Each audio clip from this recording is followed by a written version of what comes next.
السلام عليكم البنات الاميمات الخوت الاخواتات، كي دايرين؟ لاباس عليكم؟ كنتمنى كلكم تكونوا بخير وعلى خير يا ربي. ومرحبا بكم في قناتي الوان. اليوم كيف ما كتشوفوا غنشارك معكم المسمن معمر في الفران والحشوه اللي كتجي زوينه وبطريقه سهله. نبداو على بركه الله. صافي كيف ما كتشوفوا غنبدا بالعجينه هي الاولى البنات باش ترتاح لما نوجد الحشوه. عندي 6 الكيسان ديال الدقيق الفورس مغربل والكاس ديال الدقيق الفينو، واحد شويه ديال الملح على حسب الذوق، شويه ديال الخميره فوريه، غير شويه البنات اللي كيجي المسمن الزوين الا درتي فيه الخميره ديال الخبز كيجي مفشفش ما كيجيش مدقص. عندي معلقه صغيره ديال العسل والماء دافي الى عجين، ماشي الماء دافي، ماشي بحال اللي كنعجنوا به الخبز، غير المهم ما يكونش الماء بارد. صافي كنخلط هاد النواشف هما الاولين.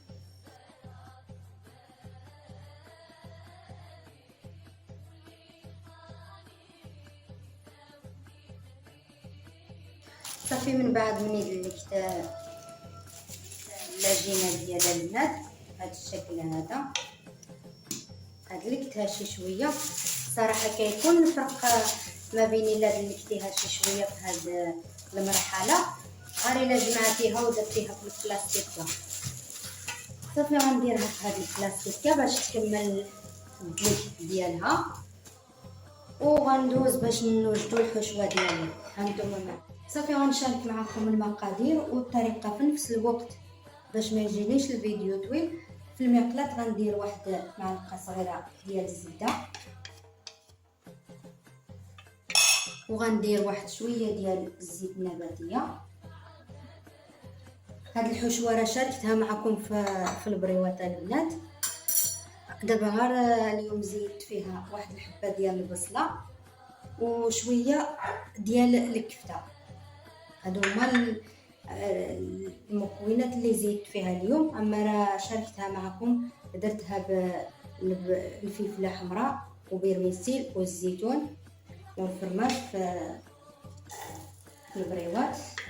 كتجي صراحه هاد الحشوه بنينه بزاف وزوينه، انا كتعجبني بزاف وليداتي حتى هما. صافي دابا درت الحبه ديال البصله غنشحرها هي الاولى، عاد نزيد المكونات. العطريه عندي معلقه كبيره ديال العطريه الحوت والثومه غبره، شويه الكمون، شويه البزار، شويه الخرقوم بلدي والملح على حسب الذوق. درنا الزيتون وغندير شويه ديال الفرماج المسمين ديالنا اللي كنعمرو، كندير فيه شويه ديال الفرماج محكوك. عندي المعدنوس، واحد معلقه كبيره ديال الهريسه. صراحه هاد المملحات البنات كيجيو زوينين الى فيهم الحار. انا كندير الحار ولادي كياكلوا الحار، ما عنديش مشكل. اللي ما بغاش الحار غيستغناو عليه. البصله ها هي تشحرات البنات مزيان ولا اللون ديالها مذهب. دابا غنزيد الفلفله. صافي ها هي الفلفله حتى هي البنات نزلات بهذا الشكل هذا. غنزيدو الزيتون. بالنسبه الا درتو هذه الحشوه ولا هذه الفلفله البنات راه ما تحتاجوش ديروا تحميره ولا بابريكا. فالصراحه باقي ما درت لا العطريه لا والو، ها هي تلقات اللون ديالها. الزيتون حتى هو قطعته شويه رقيق، طوال شي حبات اللي الصراحه بدلت هاد هذيك الماكله جاتني صغيره نزيدها، وغنزيد العطريه فوق هذا الكفته، واحد معلقه صغيره ديال الهريسه. نحاول نفرك هذيك الكفته كلها تخلط مع الحشوه. غنطفي النار وغنزيد هذا البرميسيل ونزيد المعدنوس. غنخلط كلشي مزيان، وغنزيد واحد شويه ديال الفرماج. الاختيار البنات، ماشي ضروري، اللي بغات نضيفو غنضيفو. مازال غندير شويه ملي كان غنخلط المسمن ديالي، ودابا غنزيد شويه الحشوه باش غير يعطيني التعليكه، غير واحد شويه ماشي بزاف. صافي غنرد هذه الحشوه واحد بسيط باش تبرد، وندوز نشكل المسمن ديالنا. هانتوما معايا، انا معكم. صافي كيف ما قلت لكم البنات، دابا غندوزو نشكلو المسمن ديالنا. صراحه نسيت ما دهنتش هاد البلاستيكه، ولكن معليش. هنا عندي الزيت النباتيه، وهنا عندي الزبده مذوبه، زبده مارغرين خليتها في الكاسرونه. راه نتوما عارفين الزبده دغيا مارغرين دغيا كتجمد، باش الوقت ما تجمدات ليا نعاود نسخنها. صافي في الاول غنقطع واحد 4 الكويرات يكونوا كبارين شويه. شوفوا العجينه البنات، شوفوا يكونوا شويه كبار بهذه الطريقه، ومن بعد غنقطع الكويرات الصغيورين. هانتوما غتشوفوا معايا قد هذا الحجم.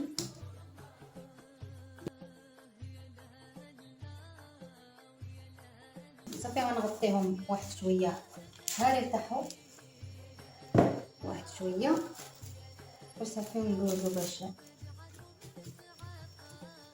نشكلو المسمن ديالنا ان شاء الله. غندوز نشكل ان شاء الله. غنبدا بالكره الاولى، الكره اللي درت شويه كبار هما باش غنبداو.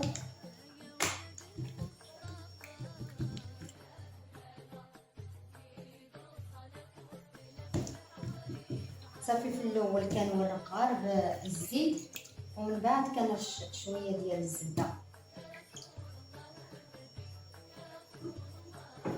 وكنطوي المسمنه عاديه. هذا المسمن اللي كنديرو عادي.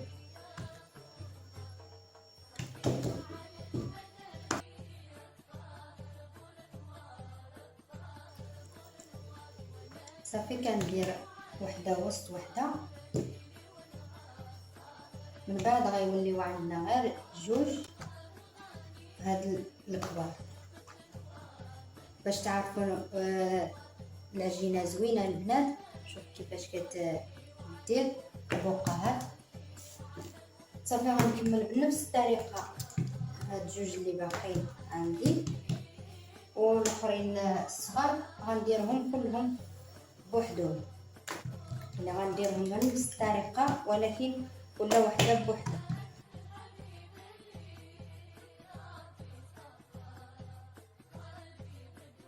صافي من بعد مني ساليت الكرات ديالي كلهم بهذا الشكل، غناخذ الكره الاولى يعني اللي درتهم بجوج، غنعاود نورقها على هذا الشكل. صافي من بعد مني ورقتها البنات غنقطعها. شوفوا على حسب الحجم اللي بغيتو، واش على 3 وعلى 4، المهم على حسب الحجم اللي بغيتو في هاد البسيطلات، واش كبار ولا صغار.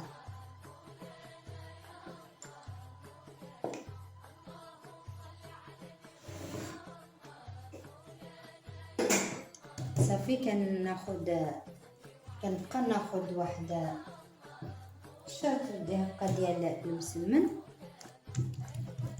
وكنعاود نورقو شويه ونخضر.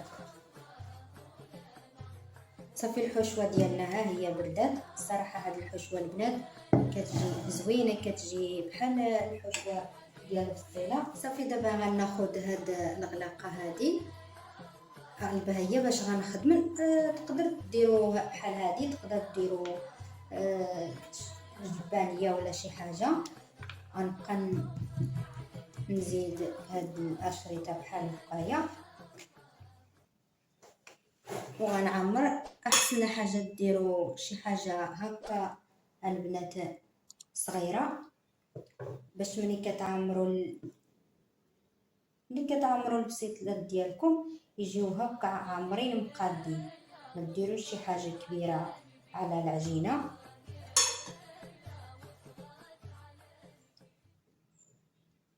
كيف ما غتشوفوا معايا كنحاول نقاد الحشوه بهذا الشكل، وكنزيد العجينه بهذه الطريقه.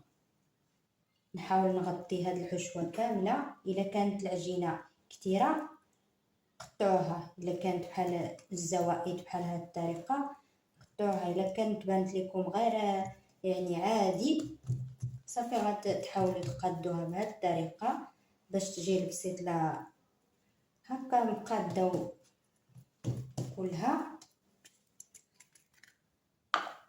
باش تجي على هذا الشكل.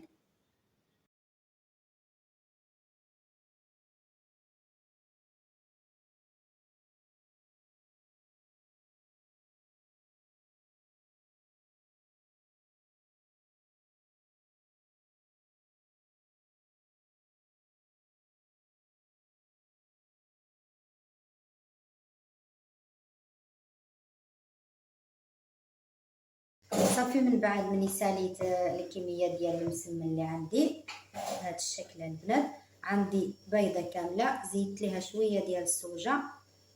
صافي غندهن هذا المسمن وندخلو الفران راه شعلته من قبل باش يسخن مزيان. صافي غنبقى مستمره بنفس الطريقه حتى ندهنهم كاملين وندخلهم ان شاء الله الفران يطيبوا ونتلاقاو في الشكل النهائي. صافي من بعد مني دهنتهم بهذا الشكل غندخلهم الفران ونقص النار. كيف ما قلت لكم راه شعلته من قبل، نقص النار مهيله باش يطيبوا على خاطرهم باش يجيو مقرمشين. هذا هو الشكل النهائي المسمن ديالنا البنات. كيجي على هذا الشكل، كيجي زوين وكيجي رائع شكلا ومذاقا. كنتمنى تجربوه ويكون الاعجاب ديالكم. الى عجبكم الفيديو بارطاجيوه لاحباب واصدقاء باش تعم الفائده، وكنقول لكم ما تنساونيش بواحد اللايك. وشكرا لكم بزاف على المتابعه. نتلاقاو في الفيديو جديد ان شاء الله باذن الله.